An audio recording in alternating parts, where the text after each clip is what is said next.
Hey everybody, welcome into the back room. I'm Andy Ostroy. We have Arizona's Secretary of State, Adrian Fontes, with us today. We'll chat with Adrian in just a moment, but first, thanks for tuning in. We appreciate you listening, and we'd love to hear your comments. So email us at backroomandy@gmail.com and or post on our social media, and we'll read some feedback next time. And if you like the podcast, please rate and review and follow or subscribe, and you'll be notified every time we post a new episode. So, Adrian Fontes was elected in 2022 as Arizona's 21st Secretary of State. He's a Marine Corps veteran who served from 1992 to 1996. After graduating from law school, he worked as a prosecutor with the Denver District Attorney and then at the Maricopa County Attorney's Office. He later led the International Prosecution Unit at the Arizona Attorney General's Office. He practiced law for 15 years before running for office in 2016 when he was elected Maricopa County Recorder, where he revolutionized the election system through enhanced ballot tracking technology and increased process transparency, winning him recognition and awards from election organizations across the country. In 2020, at the height of the COVID-19 crisis and amidst violent protests, Maricopa County saw record voter turnout as well as record numbers of new voters registered for both parties. He later testified before Congress about threats facing election officials. Adrian, welcome into the back room. Thanks for having me, Andy. So you've been on the front lines of election battles in Arizona for years now. You were there in Maricopa County leading the fight during Trump's 2020 rigged election assault. How does what you experienced then compare to what you're witnessing right now with the current assault on the election system? Well, back then it was a lot of kind of like sort of like folks literally standing on the outside, yelling and screaming. They didn't know what they were talking about. And it was all kind of nonsensical theories and conspiracies and things of this nature. And I think the moment that reflects that as well as possible from the past was when they were standing outside the warehouse at Maricopa County right after the 2020 election. You know, they had these guys with long rifles, and it was like Alex Jones and the Q Shaman and, you know, Representative Gosar, all the weirdos, right? And they were just screaming. And that's what happened in 2020. Then we had the Cyber Ninja audit. And then over the last couple of years, a lot of these folks have gotten inside the castle, right? They were yelling from the outside. Now some of them are actually elections officials, and some of them are actually secretaries of state around the country. And some of them are actually running the Department of Justice and involved directly in the Department of Homeland Security. And so it differs in that what was once sort of this crazy clown car of misfits and weirdos is now a very well coordinated assault on American democracy and American voters and their rights. And the attempt for Donald Trump to pick his own voters has become very complex. And so those of us who really understand the systems deeply are much more engaged in the legal battles and those maneuvers than we were back in the day. It was just kind of trying to talk about the system and try to narrate what the system was about, because before that, nobody knew what it was about. And now people understand how it works, and now they're trying to manipulate the gears of power. And that battle is very different. Well, a lot of folks are talking that there's a blue wave coming. Some even refer to a blue tidal wave. I think the Republicans are themselves concerned about this. 30 Republicans have left the House, which is an indication that they would rather just be home playing golf than be in a Democrat majority. What concerns you most when you look ahead to November, knowing how desperate they all are to literally steal that election? Well, the biggest concern isn't a systemic concern. My biggest concern is that we're going to come away with a really divided notion of what American democracy means and the legitimacy of our elections. And the big part of that is going to be if people buy into this notion that they don't have power, that it doesn't matter, more than they have in the past, right? And I think that concern is being allayed significantly by these political developments that we're seeing, right? We're seeing massive shifts in a massive red to blue shift in a lot of different areas. And this is one of the reasons why, from a political perspective, folks are kind of thinking about this in those terms. But I have to think about it in like two separate buckets, okay? And most people don't get this. There is a campaign bucket. What is the political outcome after the ballot is cast and everything's tabulated, et cetera? But then there's the administrative process bucket. And that's the one that's really most concerning to me, because you can believe what you want politically. Oh, there's going to be a tidal wave. Oh, it's just going to be, a splash in the puddle. Whatever. It's blue versus red. It's this idea versus that idea. That's the political side. On the administrative side and the process side, we've never had a debate about that the way we're having it now. And we've never had threats about that the way we're having it now.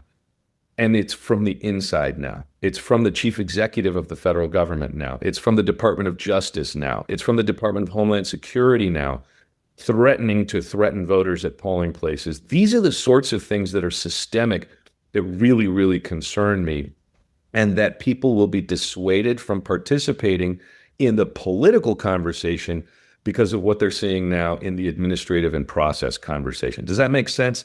I kind of bifurcate those in my mind very clearly, because as an elected official, I'm very engaged in the politics. I'm a Democrat, right? And I've got my views. But as an elections official, election administrator, I gotta be the referee, right? I gotta call the balls and strikes. I gotta make sure every voice gets heard and every ballot gets counted. And I do that, but the faith that people have in that system as it diminishes, that's really more concerning. Like, we gotta believe in each other. And I don't like the fact that the political side has bled over into the process side. That's problematic.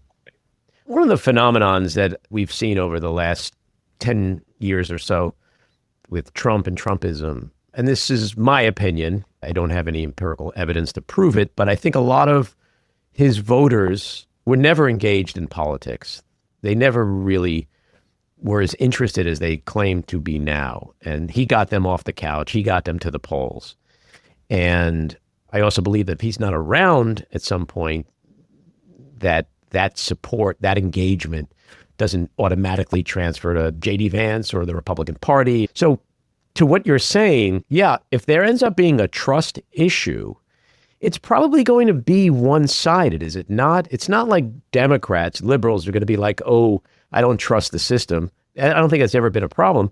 But I do think that it would be a big problem on the other side. And I hear what you're saying as somebody impartial. You got to get up in the morning, do your job. Every voter counts, all of that. And that's true. But if the result is that the people who never really voted or were engaged because they're just in it for the Jerry Springer show and all the drama, that they're the ones that roll up the carpet and go back home, is that really a bad problem to have? To a degree, I think it is, because, and I know this sounds a little wonky and maybe even a little Pollyanna, but look, if we, and I will say we on my side of the aisle, if we genuinely believe in what we talk about, and that is that every American should be engaged, every American should be voting, every American's opinion counts, every voice should be heard. If we really believe that, then we should care that these folks are only around for one guy. And we should try to understand how it is that we can be more relevant to them so that they don't just walk away, so that they do become more intellectually curious and try to engage more in this. Well, I guess that's my point. We shouldn't be trying to pick our own voters. That's what they do. No. I want to be clear with what I'm saying is that I'm not saying we pick the voters, but they kind of have picked themselves. They've put themselves in a bucket where, can they ever be objective? Can they ever really care about the policies and, all the things that you and I care about? Or are they just there because it's been a show for 10 years? Yeah. And that's what they're there for, when it comes to the American people, I'm like the idealist. I really hope and will continue to try to bring people who feel marginalized, who feel excluded, who feel like the system doesn't matter to them. I'm going to always try to bring them in. Okay. And what's kind of dangerous and what a lot of the political analysts feel like is like, hey, if these guys showed up for Trump and they go away, that's a good political thing. I'm kind of like, I'm 50-50 on that. Because when in theory, you're right. I mean, I hear you. No, not in theory. Like, I'm going to disagree with you, Andy, even on your show. And I'm going to tell you, listen, let me go back a step. When I was the county recorder here in Maricopa County, I got elected in 2016. I served through 2020, didn't win my reelection. But what happened in that interim is that Maricopa County, because of my efforts as the registrar of voters, we increased the number of registered voters in Maricopa County by 500,000. We went from just over 2 million to almost 2.5 million voters. And you know what happened? Maricopa County in 2020 gave their votes, 40,000 of them more, to Joe Biden than to Donald Trump. So what did we get? Political outcome notwithstanding, we got a more true representation of the voice of this community. And that's what really matters here. Now, you have to be able to separate, in my mind, political outcomes from we the people, because that's what this is supposed to be about. And while I am a Democrat and I take great joy in Democrats winning, I also take great joy in more people participating. And I'm going to stick to that, because without that principle, then making sure access is good for all of our voters, making sure we have language access for all of our voters, making sure that we have ADA access for all of our voters, making sure our military and overseas voters can have the access they want. Why am I doing all of that if I don't actually believe in this principle? And as a Democrat, I believe that our policies and our political perspective resonates with more people. And that's what the Republicans try. That's why they try to narrow the pool of voters. And so when I say they try to pick their own voters, I believe that because that's what Donald Trump is trying to do, narrow the pool, because he thinks by narrowing it, Republicans will win. I believe in widening the pool, and that means I have to include Republicans. I have to include all voices, because I believe in that principle before I believe in the politics of it. And is that a little preachy? Yes. And is that not partisan? Tough. This is Arizona. This isn't like deep blue.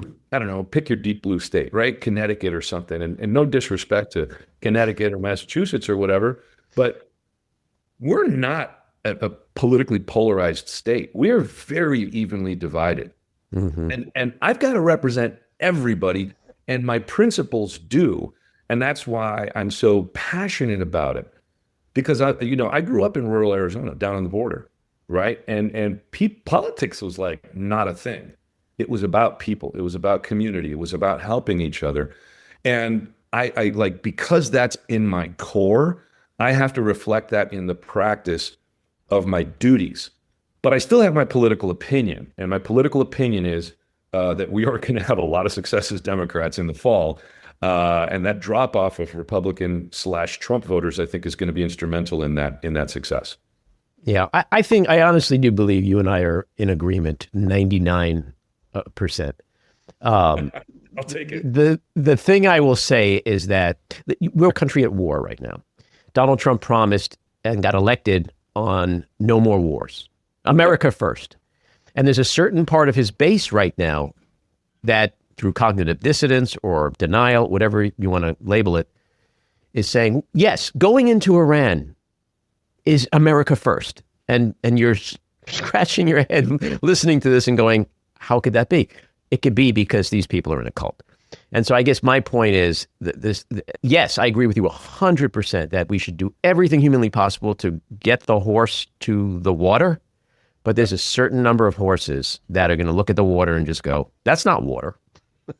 And that group that I'm really referring to, like, not that we should do anything to prevent them, but just they do it to themselves, because they're going to walk away thinking the election was rigged, just like they think 2020 was rigged, no matter how many studies, no matter how many recounts, and through all the efforts of good people like yourself to help them and keep them engaged, get them engaged, I just feel like they won't be, because that's just not the way they're hardwired, Well, I don't disagree with you, but that doesn't mean that it's not a battle worth fighting. And it doesn't mean that we just abandon and walk away from folks, right? So I think we are in agreement here, but I think the way that we do that, that work to try to bring those folks over is really important as well. Let me give you a for example. I just mentioned Alex Jones. Alex Jones is calling for the 25th Amendment to be invoked right now to get rid of Donald Trump. So is Marjorie Taylor Greene, for example, which is insane. But that blonde Fox News lady that got harassed by Roger Ailes, the Tucker Carlson guy, like, I don't know. I don't even know who all these people are, but they're running away from Donald Trump. Hell, Melania's running away from Donald Trump. We just saw that. So, like, If we remain based in our values and principles, and we just keep putting one foot in front of the other every single day, we will get to the place where we're going to have reasonable, rational, maybe somewhat predictable governance.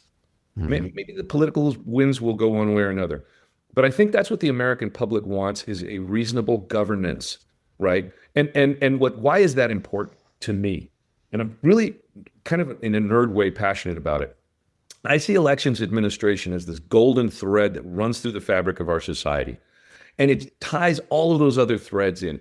It ties in business and technology and law and medicine and higher education and research. And you pick the industry. It's tied into that election administration thread. Why? Because unlike in parliamentary systems where you can have snap elections and you can shift your government from here to there willy-nilly, we have a predictable heartbeat that you can base your budgets on. You can base your predictions on. You can base your sort of those projections for when things might shift, when they might not shift. And that predictability, the notion that is so much a part of our culture, we don't even think about it.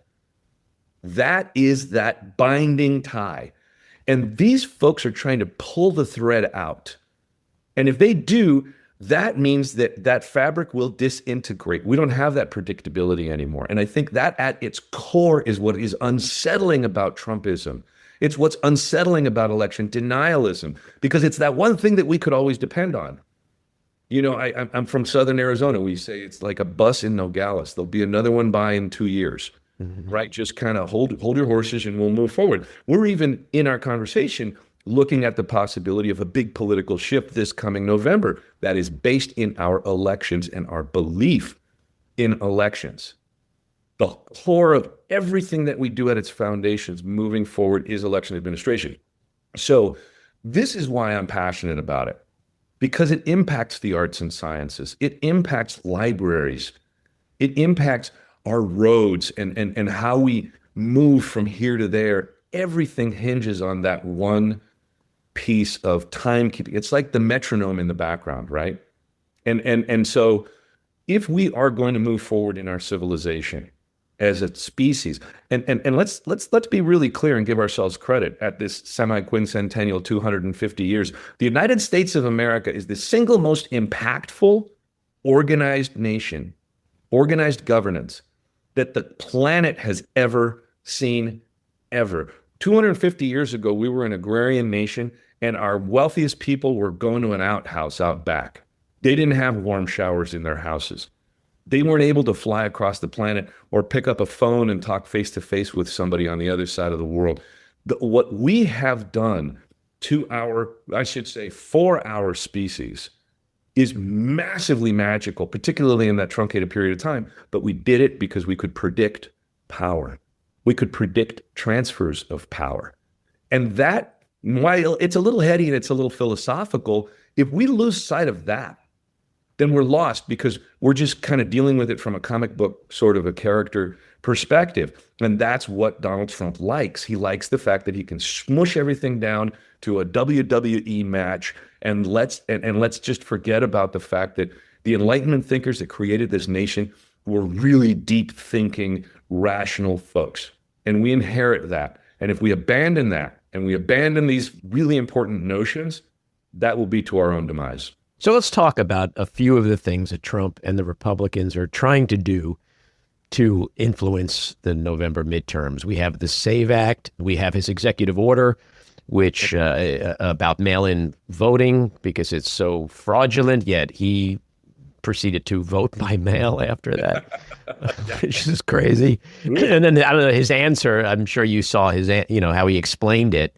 He was like, well, I was away. And the reporter's like, no, you weren't. You were 15 minutes away. And he's like, well, I'm busy. And it's like, well, that's why we have mail-in voting, so people can, make the decision for themselves as to whether or not they can physically be there. Yep. I mean, it was crazy. Point, Mr. President. Yeah. Yeah. And then we saw the search and seizure in Georgia and Fulton County, seizure of the ballots, which we still don't know what's happening with that, and Tulsi Gabbard's role in all of that. Talk about those things, and then also what you and Arizona are doing to insulate yourselves from any of that. Yeah, I guess it goes back to what I was saying earlier, right? They used to stand out on the street corner with their signs and their rifles and scream and yell and try to intimidate people. Now they're on the inside, abusing the process, and it is this performative governance, right? They're pretending like they're investigating now, and they're pretending like accountability is coming. And thankfully, we still have the courts. We still have some rational people, and we've even seen a lot of Trump appointees lash out against Donald Trump and his administration and stop this shenanigans from happening. But all of these little bits and pieces that you mentioned, along with a whole bunch of other stuff, are pieces of the puzzle of the divisive motive that Donald Trump has. And let's remember, the entire narrative here is based not on finding the truth, but on obfuscating reality and trying to get us to believe something that's not true. What is true is that your neighbors and my neighbors are the ones who run elections. It's the retired teacher who stands at the polling place checking in voters. It's the off-duty cop who goes and sits in the parking lot outside of the warehouse in case something happens. It's, veterans who are driving the trucks back and forth from the polling place to the warehouse. These are regular U.S. citizens, regular people, whether or not they're citizens of different political parties, by the way, who make elections work in America. And what the Trump administration, through all of its actions, all its shenanigans, official, unofficial, rhetorical, or otherwise, they're trying to crush the work of these people. They're trying to make us disbelieve these people. And they're trying to make these people look like demons so that they don't have to suffer the judgment of Americans anymore. It is a work against the consent of the governed. It goes back to that philosophical principle. Now, what are we doing in Arizona to fight back against this? Everything that we can. And we're going to keep doing it as long as I'm the Secretary of State. They asked for sensitive voter data.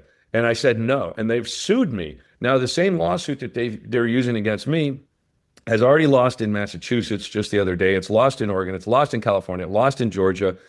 They've got a perfect losing record on these particular types of cases, and I think that's going to continue through the various circuits across the country. They have opened a grand jury investigation and swept up some of the data from the old Cyber Ninja audit back in 2021, and we're still battling against that. So much so, and with such ferocity, that the Senate president here in Arizona has made a referral for investigation to the District of Arizona's U.S. Attorney to investigate us for obstruction of justice and tampering with witnesses. So they're still manipulating the process and I think abusing the process, trying to silence the resistance, trying to keep us from stopping this nonsense from happening at every stop. So we're going on offense. And we're also trying to so we're just fighting the fight, right? We're making sure that at every turn we have these conversations. We've been advising all of our local election officials, because Arizona is a bottom-up state. The locals are the ones that actually run the show. We have advised them against breaking the law because that would be a problem. And by we, I mean working in conjunction with our Attorney General here and really being able to bring our elections administration expertise into that conversation. So everything that we're doing is to protect voters and to protect that access that I talked about earlier, to make sure that we've got a process that allows for that robust political conversation, that allows for that political contest. And in so doing, I've been fulfilling my role as like more of like a commissioner for a major sports league, right? I don't actually run elections in Arizona. It's a little different than other states. I write the rule book, which is approved by the Attorney General and the governor. We certify the equipment with testing from an independent committee. We certify elections officials with the training that my office establishes. We go find funding and other resources for the counties. So in that role, I have sort of an oversight of what's going on, like a commissioner again in a major sports league. But I don't actually take the field with my team to help the voters, right? That's up to the county. So we're doing everything that we can in our power. And some would say we're going a little further and pushing the envelope, which I'm perfectly happy to do, because this is a time when we've never experienced. We've got a chief executive of the United States of America trying to do something that is clearly and patently unconstitutional. Why wouldn't we be engaged in this fight? Why wouldn't we be pushing back? Sure. Most powerful person in the country. is the one that we have to fear most for undermining our elections. Well, well, okay, you call it fear, and I think we have things to worry about, but I would say I'm not afraid of Donald Trump. I'm not afraid of him or his repercussions or any of what he's doing, because I believe not just in our process and in our people, but that history is going to look kindly on those of us who are resisting the authoritarian push, who are resisting the law-breaking attitude that this administration has. And at the end of the day, what is most important isn't that you feel good right now, but that the discomfort that you feel is justified, is lawful, and ultimately helps more people engage in the system. And that's why I'm not afraid of Donald Trump, not by a long shot. This Marine is not going to run away even from that president of the United States. With regard to the seizure of ballots from 2020, in your most nefarious narrative, what do they want them for? What do they actually want to do with them in the worst case scenario? Well, so there's two parts to the worst case scenario. One part is they're going to say, we got them and we found fraud. And they're going to lie about that, because the ballots in Fulton County have already been fully examined. They went through at least 2 recounts, I think. There's nothing wrong with what happened in Fulton County in 2020. As far as Maricopa 2020 is concerned, and the ballot images, because the ballots don't exist anymore. They just have the scanned ballot images. They have the cast vote record. They have certain sets of the voter registration data. Put a pin in that one for a second. So as far as the ballots and the cast vote record are concerned, I think what they're going to do is try to drum up this weird new case for 2020 was a fraudulent election. And that's going to be a lie. We know it's going to be a lie, but they're going to pretend like they have evidence now, which they never had to make the claims in the first place. And they're still not going to have. Okay, so put that aside. But as far as the information that they want regarding our voters and our voter rolls and the SAVE Act and going around to each state and saying, give us all of your voter data, what they want to do is a combination of pick their own voters. Because you notice in the election, the last executive order, they said that the state has to clear its voters with the federal government's list. Like, so they're going to screen out Democrats maybe, but that's just the surface level use. But can they do that certainly they could do it in red states if they have the red states to go along with it.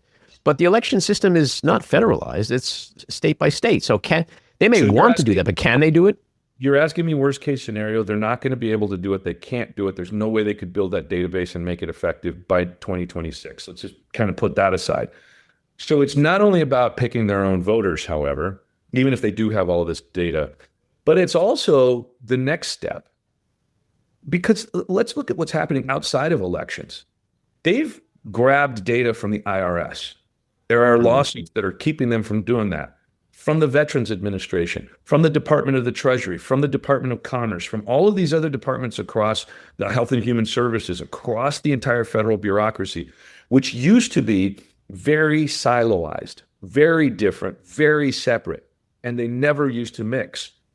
What I think that they are doing, and this is again worst case scenario, is wanting to create that unigovernmental big database that conservatives and libertarians should be freaking out about, that would allow the federal government, the federal authority, to incapacitate you from getting to your money by being in control of the banking system and all of the data thereto pertaining, based maybe on who they think you voted for. Maybe they cut off your health insurance or your VA benefits. Maybe they incapacitate your car from further being registered and traveling on federal highways. I mean, maybe they stop you from being able to travel. They do a domestic no-fly list because you're an enemy of the state.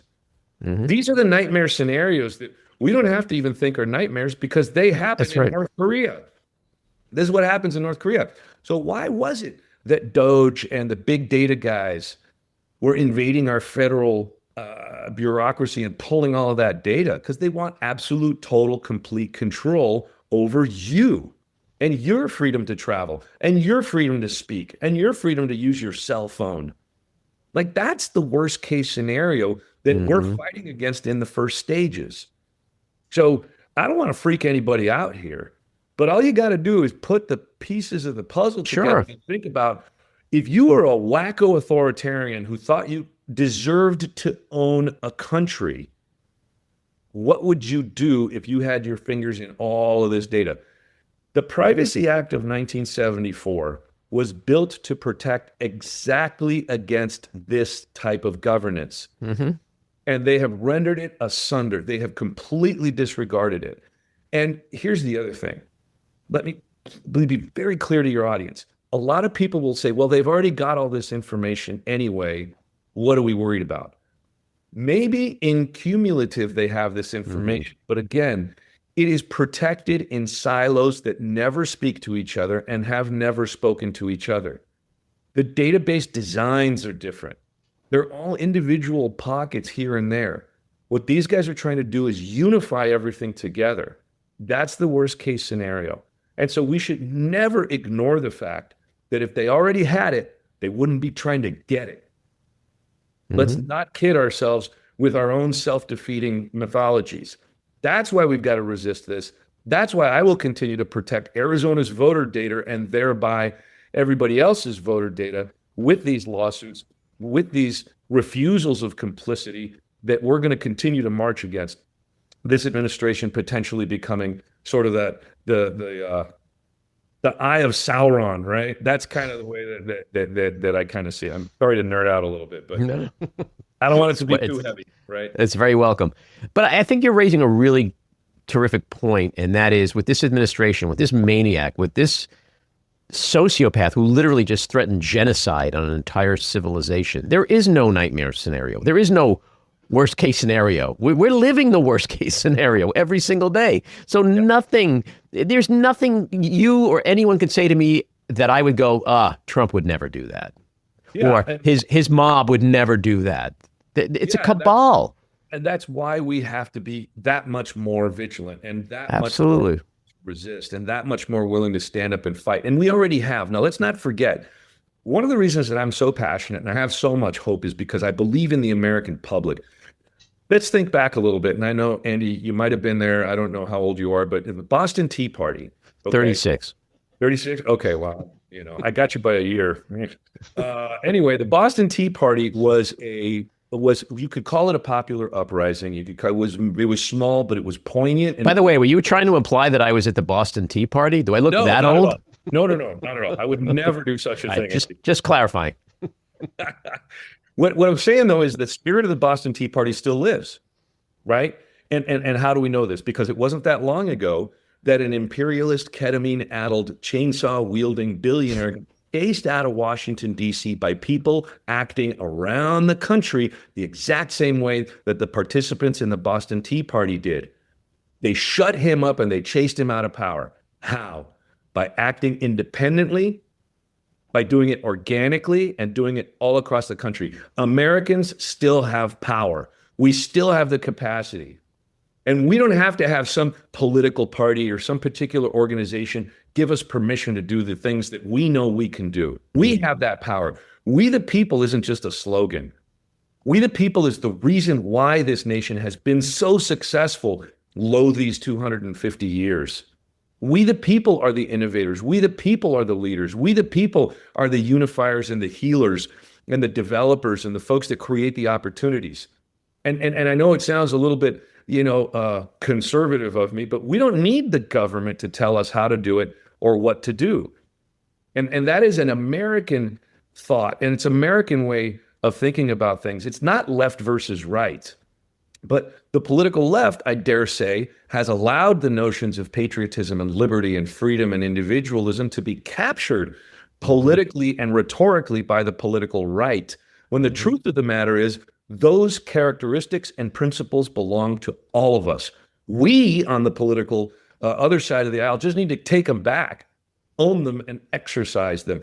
And that's how we can lift each other up. That's how we can lift this country back into a space where we're not going to have tyrants running things, where we can get back to a reasonable governance that is somewhat predictable so we can get the hell on with the rest of our lives. That's what we want, and that's what I think folks want to work towards. How concerned are you, and how real do you think the threat is of ICE being deployed to polling centers in November? And what are you in Arizona preparing for that? Well, we've got some tabletop exercises that we're going to be running to try to prepare for these sorts of things. I don't think it's unrealistic given the audacity with which ICE has operated. I think the fact that there are, that we've got concentration camps that are being built across the country right now. My member of Congress, Yasmin Ansari, and along with Greg Stanton and Adelita Grijalva, we're just at one talking about the conditions there. These places are popping up across the country.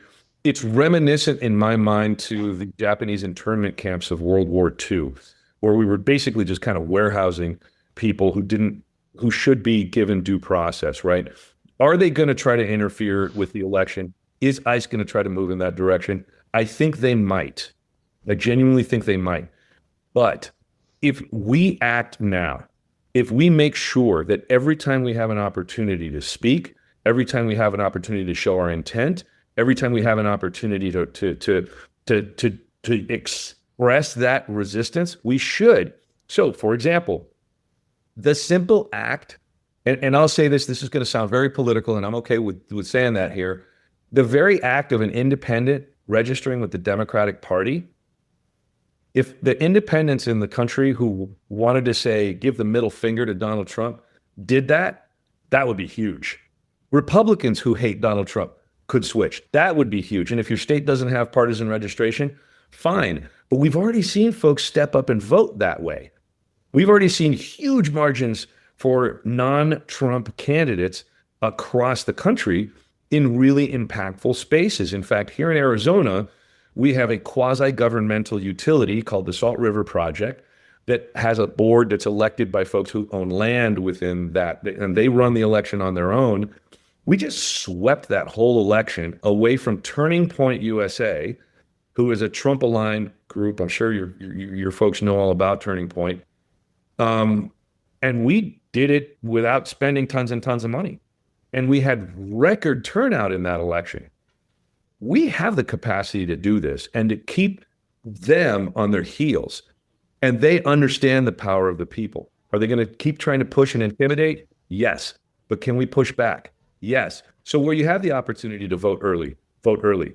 If you have the opportunity to vote early by mail, do that and get that ballot in as early as possible. Avoid the election day shenanigans. Help other people vote early so that we can do everything we can to keep the shenanigans down on election day, minimize the possible disruptions that could exist on election day, but make sure still that the voice of the American people is heard.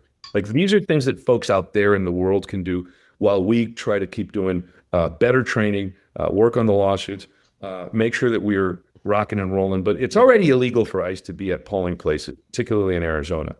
And we know this because they recently tried to introduce a bill that would allow ICE to be in polling places. That didn't go anywhere. But the fact that they were contemplating that means that they know it's illegal for ICE to be in polling places inside of the 75-foot voter protection zone. So there's a lot that folks can do to push back against this. And there's a lot of ways Americans can really exercise their little d democracy to influence what's going to be happening in the next several months. Mm-hmm. They call me Optimistic Andy around here. I love that you are an optimistic guy. What do you say to the folks at home who just genuinely worry that November will not be a free and fair election? What can you say to them to make them feel better? I would say, the greatest expression of resistance is an expression of hope, but not the Barack Obama hopey changey kind of hope, with all respect to the former president. I'm more of a Princess Leia hope, right? Princess Leia didn't just kind of say, oh, let's hope and blah, blah, blah. She picked up a pistol and she went and fought some stormtroopers. Now, I'm not advocating for anybody going out there and shooting anybody. That's metaphorical. But the reality is, hope without action is thoughts and prayers, right? You got to act, and you have to be uncomfortable. Because like Fannie Lou Hamer, we are all sick and tired of being sick and tired. But like John Lewis, we then need to take the next step and get into some good trouble. Mm-hmm. Get out there and be uncomfortable. Turn that consternation, the pearl clutching, the potentially the fear, turn it into action. Go do something. Get engaged with a candidate or a proposition. Get engaged with a movement somewhere. It doesn't have to be partisan. Just be the active citizen that they don't want you to be. Do the opposite. They want you disheartened. They want you scared. They want you worried. Show them that you're not. Prove them wrong with your action. That's what I can tell people who are feeling a little nervous. And if we all did that, this would be a very different country. Adrian, I love this conversation, and I want to say something because I think it's not said often enough, and that is that people do appreciate and respect what you do and have a lot of gratitude for what folks like you do in the trench during elections and throughout the year to make sure that those elections are free and fair. So thank you for that. Thank you so much. Great to be here with you. All righty. Come back again. You bet. Take care. This episode was produced and edited by me, Andy Ostroy. It was co-produced by Maddie Rosenberg and Jen Hammoud for Radio Free Rhinecliff, with additional editing by Maddie Rosenberg, music by Andrew Hollander, and graphic design by Cricket Langell. And with a special thanks to our sponsor, The Epicurean. Again, thanks for listening. Please rate and review wherever you get your podcasts, and subscribe to the Backroom with Andy Ostroy YouTube channel, where you can watch full videos of our interviews. See you next time.